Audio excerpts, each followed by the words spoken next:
Thank you. As you can see, I'm both Anant and, no, wait a minute, there's Anant. Okay, we're going to have a transcontinental discussion as best we can here. And I hope this works well, and if not, we'll cope with that. So thank you for the nice introduction, David. As he mentioned, I'm a computer science professor. I got started in this business by developing a platform in about 2009. I worked with a few colleagues in the computer science department, some of whom ran off and started Coursera. I was left holding the bag on campus, kind of wondering what my role would be, but it turned out there's plenty to do here, and I've had a good time with that. I'm very pleased to be here with Anant, who's also a computer science professor, CEO of edX, which is the leading nonprofit MOOC platform and portal. So Anant and I have become friends over the last several years, and we were last together over a nice spread in Paris a few weeks ago. So I'm pleased to be here. Even though it doesn't feel like Paris, it's a wonderful afternoon here in Palo Alto. So we represent different kinds of institutions, but Anand and I share an enthusiasm for serving learners using digital technology. And we'd like to spend this half hour talking about opportunities for people to improve their lives and what we can do to further those opportunities. I thought I'd also mention, just to start, that Anant and I are also collaborators with David Grusky and Lindsay Owen on America's course on poverty. How many people have taken a look at that course? Anybody here? Oh, a few people. Good. I would recommend that. That's the kind of model we're talking about. That was developed here at Stanford, hopefully assisted by the group that I lead, using a software platform that was developed by edX and that we operate an instance of. So while I'm asking questions, let me try to get a sense behind the lights of who you are. You're all very much too well dressed to be computer scientists. I don't see any t-shirts. I don't see any sneakers. I've seen very, very little body piercing throughout the day here. So that tells me I'm in a different environment than my historical professional crowd here. So how many of you work for-profit companies? 3, 7, 9. Okay, that's for Anant's benefit. How many work in education? Oh, 15, 20, 30, somewhere in that range. Other nonprofits, not education. Somewhere on that order, another quarter, fifth of the room. Let's see, government? A little bit smaller late in the afternoon, but in the morning it was a little bigger, right? Something like that. NGOs? Nobody. Okay, did I cover everything important? Hope so. So I have a few questions. I'm going to ask them to Anant, and he's going to answer them. And then if I agree, I'm going to go thumbs up. And if I disagree, I'm going to disagree. Or if I have something to add, I'm going to add that, because what the heck else can I do up here on stage? So hopefully we'll go through a few points, and then we'll have a little bit of time for questions. I know it's late, and many of you have had a long day here.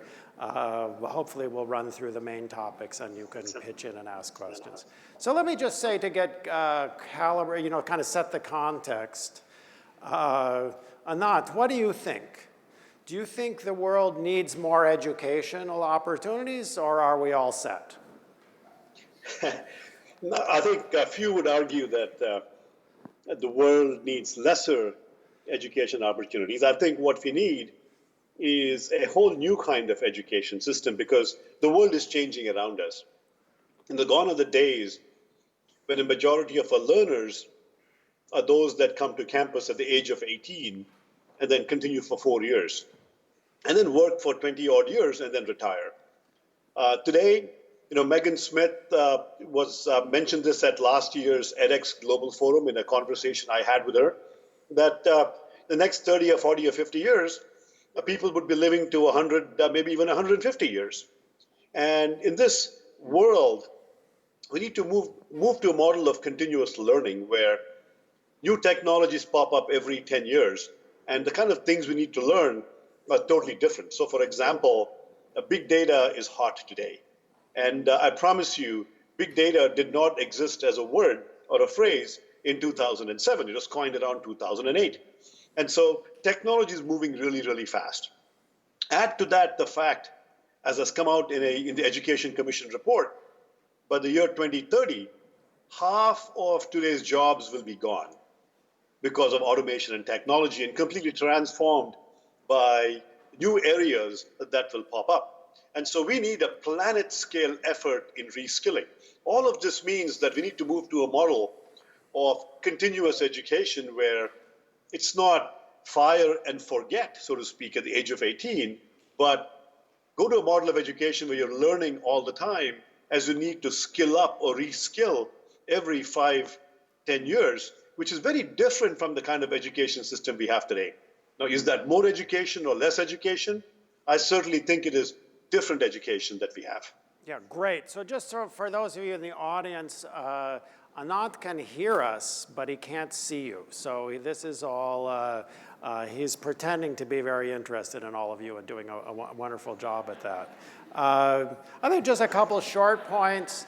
For me, it's kind of an eye-opener that millennials kind of grew up with a Great Recession, the internet and social media, and will change jobs 6 times from age 22 to 32. So for our core college population, their lives are going to be very different from mine and probably most of yours.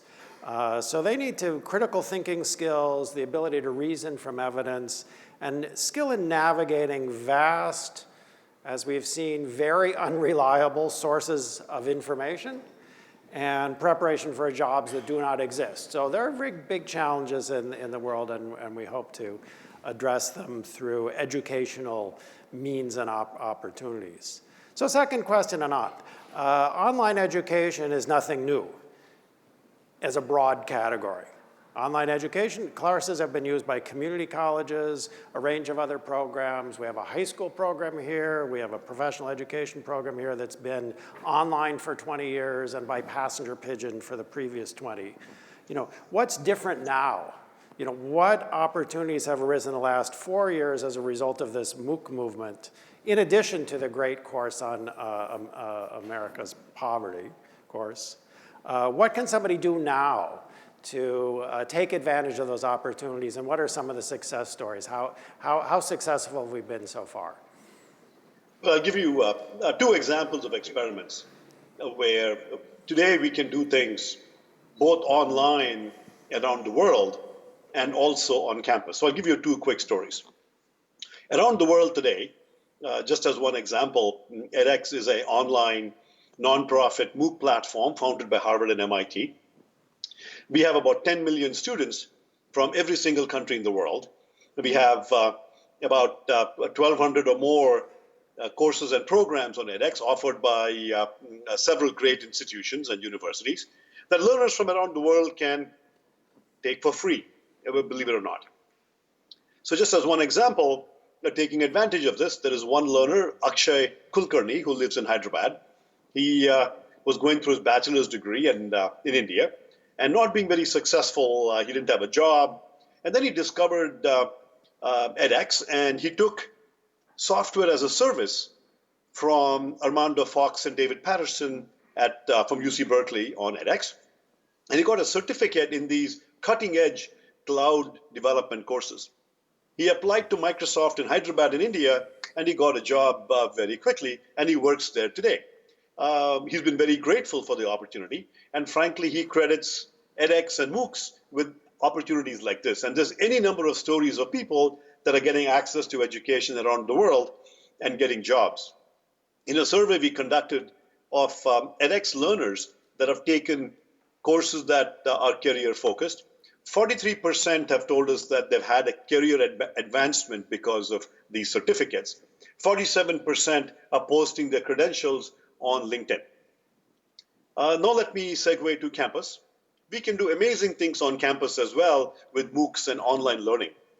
Just as one example, MIT, we're doing this experiment at MIT. So imagine a campus. Many of you have not been able to take a class that you wanted to take because of conflicts.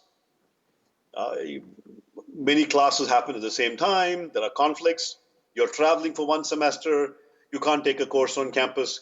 There are other cases where people do not like lectures. It goes too fast or too slow. How do you learn in a self-paced manner? So MIT is doing a pilot experiment this semester where 30 students on campus are taking circuits and electronics online on edX, 100% online. There are no lectures. All the homeworks are online, graded online, and they are doing this completely as a pilot and as an experiment, and doing very well so far. So just imagine these learners are telling us from campus that it's less stress, that they're able to manage their own schedule. They don't have to worry about waking up at 8 o'clock to go to a class. They can do the lectures and videos at midnight. So these are amazing new things that we can do even for campus students. So I believe that with online learning and technology, we can completely digitally transform education in much like the same manner that virtually every industry around us is being transformed, giving students great experiences around the world, and believe it or not, even on campus. So let me say a few words about some of the things we've done at Stanford here. Over the last 4 or so years, we've done about 900 different projects. That means digital technology to add to campus courses or release public courses.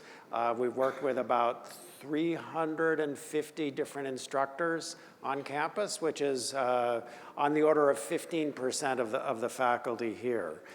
We've produced 75 or 80 distinct MOOCs, reaching 6 million different learners. And from the point of view of faculty, it's been rewarding both to increase faculty profile within academic communities and to make some of the things that we have, particularly on campus, kind of more publicly available. One example I'll just point to is we are the repository of the Martin Luther King archives here. The historian Clay Carson, who's the curator and historian associated with that, produced a MOOC format course that he found very rewarding, not because he got a lot of people. You can get a lot of people through the History Channel, but what he found rewarding was making an academic point, the value of primary sources in understanding the life of a historical figure. So I feel like this is a positive medium for us as a university.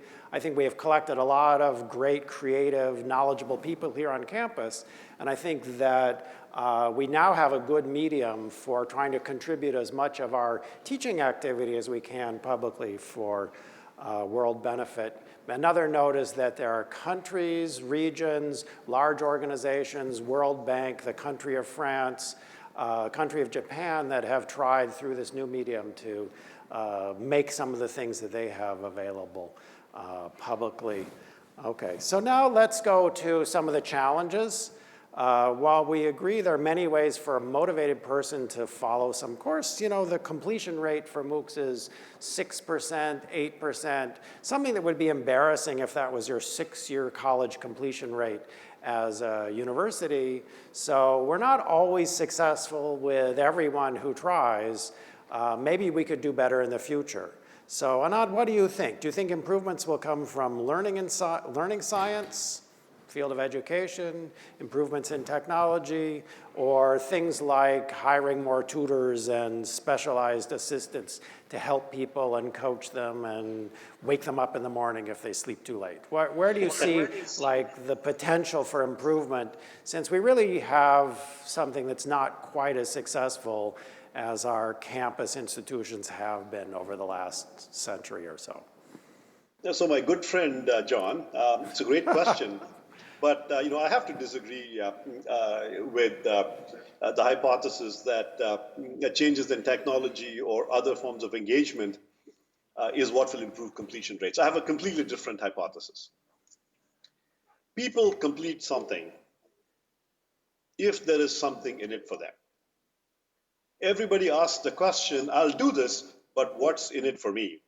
Gone are the days when, maybe this was my grandfather's era, when you ate your vitamins and ate vegetables because your great grandparents told you those things were good for you. Today, unless you know that it's good for me, what's in it for me, you don't do it. So in my mind, with MOOCs and online programs, if we can find a way to show learners that this is good for them, that there are career outcomes from these, that these are meaningful credentials that can improve their employability, the completion rates will suddenly go up. So I'll give you one example. So on edX, we launched a new program called MicroMasters. We'll talk more about it later, I'm sure, which are a very valuable credential called the MicroMasters. It's about 1/4 of a master's program. And what we're finding is that a significant fraction of learners are taking it by paying for it. You can learn for free, as in all MOOCs on edX. And about in some of the supply chain MicroMasters, for example, offered by MIT as an example, about 13 to 14% are paying and taking it as a verified certificate learner, and 80% of those are completing and passing the courses. 80%. Now compare that 80%. That is higher than the 6-year completion rate for nonprofit public universities, which is around 60%. And so once there is something in it for learners, like a MicroMasters credentials, where for each MicroMasters, we have an employer like GE or Walmart endorsing the program, where learners can see that there's something in it for them, that they will complete it. And until we get to that point where these programs have a clear value proposition for the learner, the needle is not going to move. And so I believe that it's that value proposition that we have to work on. That's great. Those are good points. We've seen something similar here in the things that we've offered for practicing school teachers, for which they get a reward from their school system. What we've seen in the courses we've offered over the summer is that there's a little bit of dropout, a little bit of attrition in the first week or two when people decide whether the course is for them, but after that, pretty much everyone completes. So certainly there will be good cases where you've reached the right audience, the learners are motivated, you'll have success. On the other hand, we've done some amount of research here based on data collection around things that tries to look at which cultures, which parts of the world, where are we having the greatest connection, the greatest success. And what we see is that most of the success is in developed economies with college-educated learners. And I think we do have a long way to go in serving the underserved most effectively. Let me move on to another kind of question, which says, what else is happening here? So I think it's kind of interesting that we're computer scientists. Sebastian Thrun, who got some of this going, is a computer scientist. Daphne and Andrew, who I referred to, who started Coursera, are computer scientists. You know, kind of a way of being facetious about it, but asking a question is, we computer scientists sort of know about scale. We know how to put other people out of business and bring things to new scale. We did that to music, we did that to news, we did that to movies. You know, we heard you wanted more education, and we knew what to do. We thought we'd put it online. And we're a little bit surprised that that didn't solve everybody's problem, but you know, we'll try again. But my question is really, is there something else going here? Is this the only is this the only tool or the best tool that we have to provide greater educational opportunities, or are we technophiles ignoring something else that's really important? What do you think, Anant? You know, I think digital transformation is very fundamental and very basic. Every field is being digitally transformed in front of our very eyes, whether it is the Uberization of the transportation industry, whether it is the complete transformation of the hotel industry by the likes of Airbnb. Every industry, healthcare, communications, are all being transformed in front of our eyes. Frankly, there's, to my knowledge, there's only two fields that have remained immune to digital transformation. One is education, and the other one is government. And I think that these two fields need to be transformed by digital innovation. And I think those are very basic. I don't see any other silver bullet on the horizon for education that can have the same kind of impact in terms of quality, in terms of scale, in terms of access, as any other any other thing I can think of. I can think of small improvements in teaching methods or content creation, but even there, the basis of all those methods is digital transformation, digital technology that enables many of these ideas to be brought to bear. So I believe that digital transformation is absolutely fundamental, and that is something that needs to happen to education. And then on top of that, we can try out many new techniques of active learning, personalized learning, adaptive learning. There's instant feedback, a number of other techniques. But digital transformation tends to be a basis upon which many of the other innovations can then ride. All right, let me leave it there for that question and not make this one geek on top of another here. But let me get to the final question that I really want to ask, which is, we've talked about the potential, some great success stories, and then we've talked about some distance we need to go in the future to be more successful. So my question is, who's going to get us from here to there? Are technologists and venture capitalists going to step in and replace universities? Do we need college professors and nonprofit organizations, or do simply all have to pitch in? What do you think about that? Who is going to be most successful, and what do we have to do to provide more opportunities for individuals to improve their lives through widely available, low-cost educational opportunities? I'm a firm believer that to create true transformation in education, we really have to get universities, philanthropists, and nonprofits involved, which is one key reason why we formed edX as a nonprofit. And we've seen this result already in the past 5 years. A number of MOOC companies were created with very similar visions. You mentioned some of them. They were VC funded. And then there was edX, which was a nonprofit created as a consortium of universities and university funded, and also funded very heavily by philanthropists, including the Arnold Foundation. I believe Laura Arnold from the foundation is also speaking at this conference. They've been very generous to edX. The Gates Foundation, the Hewlett Foundation have all been generous to edX. If you look at what has happened in the marketplace, the VC funded for-profits have, to the company, pivoted from the initial vision. Very few of them are offering MOOCs anymore. Sebastian Thrun will say that he doesn't offer MOOCs anymore. You Google MOOC, the for-profits don't even show up in the top few anymore. Most of their courses are not free. They are paid courses. And they've been pivoting more and more towards the kind of specialized training and education, which you might argue we've always had for a long time. It's very important for us to maintain the nonprofit approach so that we can truly think about transforming education, both at the university level and beyond, that this concept of MOOCs that's offering free access to education worldwide continues in terms of open source, open education resources, free content and courses to increase access, and an intense focus on quality of courses, which may not necessarily be there in the for-profits in a quest for a quick return of investment. Great. So Let me cut you. Let me cut you right there because we're getting kind of short on time, and see if there's time for one or two questions, thoughts here. We probably have a microphone somewhere. We have a few minutes before 4:50 if we can here. Can you hear me? Grow. It's a little bit loud. Just make sure everyone's is. You're on. Yeah. Great. My name is Mike Wang. I work at a new university, Minerva.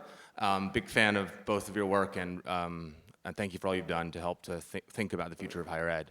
My question is, as we all know, we don't need less universities. I think we need more. Like, we need to prototype newer models and take a more outcomes-driven approach rather than inputs-driven to education. I'm just thinking about for your question for each of you, what is the worldview that you have that you've probably talked to many presidents, in addition to the one at Stanford, many others, that you have that you feel like in meeting the other presidents that you felt was more unique and might serve as a piece of advice for people who want to start their own universities, university equivalents? I'm just curious, sort of thinking about perspective and worldview, is there something that you're seeing that is unique that people who might want to start something new to create more access will be relevant to take away? Yeah, Does that make sense to the question? Let me be really quick and then Anant say something if he wishes. I mean, first of all, I think Minerva is a great experiment. I'm really glad that somebody did that. Another point is that education is highly, highly differentiated. We have 4,000 colleges and universities in the US, something on that order. And that's just not just an accident that you need that many campuses, but many, many different institutions strive to provide different forms of education for different groups of people. There are almost as many educational paths as there are paths of walks of life that follow. So I think that that's just inherent in the way things are, and I'm really glad to see lots of different kinds of experiments. Anant? I could respond quickly as well. Much like Minerva is doing, I have a single word answer that universities can try to follow, which is unbundling. Much like unbundling transformed the telecommunications industry, similarly, I think universities can think about unbundling their services. Does every university have to do everything, including career counseling, credentialing, research, teaching? Just imagine if universities focused on what they're really, really good at, what they really, really want to do, and borrow and share things from other campuses or other institutions like Minerva or online learning platforms. I think that kind of unbundling and then rebundling to create efficiencies and quality might be one way to go. Great. I think we're basically out unless they've got one more here. And then that'll be the last question. Yeah, Thanks. David Traub, I'm a social impact movie producer and working with the United Nations with an educational background, digital technology. I remember the event that most impacted me in university was a professor interacting with me. I know the statistics show that home learning has a very high rate of success because of the exposure to people. Online learning is fabulous because it exposes you to master educators you could never reach. But what about the missing piece of intimacy, connection, reinforcement? How can technology bring some of that back into the mix so that you have the best of both worlds? Thank you. Okay, good. That's a great question. I just want to say a little bit about it because I've obviously thought about it a great deal. I think you have to separate the medium from what is conveyed or transferred through that medium. So we have some existing formats that are based on video recorded lecture that have gotten a fair amount of popularity, but there's nothing that says that we have to use that model in the future. Minerva question came up. Minerva is really based on scaling a seminar style course. Everyone gets to speak. They have a really nice technique in which one person starts to answer a question. The instructor cuts that person off and asks the next person to start speaking. So you can have various kinds of interaction through this medium that are very different from mass delivery or what you might be thinking of. So I think it's really a challenge to us to think about what tools are effective, when to use each of the different kind of tool, and for things that are very hard to scale, that are very expensive, like coming to a conference, coming to a campus, living in a dorm, try to use that judiciously and effectively when it's most important. And I think we'll come up with various different mixes for different kinds of institutions. The answers aren't all in yet, but I believe that there's a great deal of potential in using digital technology to produce reusable and interactive and cheap to scale kinds of activities that will be important. Do you want to last 30 seconds, Anant? Sure, I really agree with John. In-person interaction is very expensive. Use it very judiciously. You can inspire people online. Any number of us have been inspired by both in-person people and also people we've seen online or on the movie screen. It's really the passion and how you connect with people and what the interaction model is. And so really separating the medium from the message is very important. Yeah, thank you very much. It's been a pleasure to share the stage with the bigger-than-life Anant Agarwal. And thank you all for your interest, and I look forward to talking with you more. Thank you.